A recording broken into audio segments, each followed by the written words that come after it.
અસમના ઢેકિયાજુલીમાં 3000 દીવાઓથી કેન્દ્રીય ગૃહમંત્રી અમિત શાહનું તેજોમય ચિત્ર બનાવાયું। અસમ રાજ્યમાં આગામી વિધાનસભાની ચૂંટણીના પૂર્વ સંધ્યાએ સોનિતપુર જિલ્લાના ઢેકિયાજુલી મત વિસ્તારમાં એક અનોખા કાર્યક્રમનું આયોજન કરવામાં આવ્યું હતું।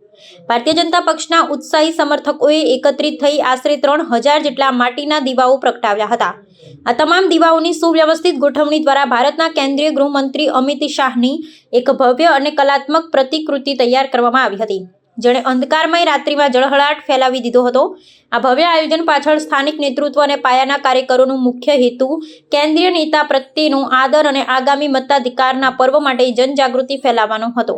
આ કલાત્મક કૃતિ માત્ર રાજકીય નિષ્ઠાનું પ્રતીક નથી, પરંતુ તે અસમના સાંસ્કૃતિક વારસા અને આધુનિક પ્રચાર પદ્ધતિના સમન્વયને પણ દર્શાવે છે। આ પ્રકારના જનસંપર્ક માધ્યમથી મતદારોમાં ઉત્સાહનો સંચાર કરવાના પ્રયાસો કરવામાં આવ્યા છે, જે રાજ્યના રાજકીય ફલક પર ઊંડી અસર પાડી શકે તેમ છે।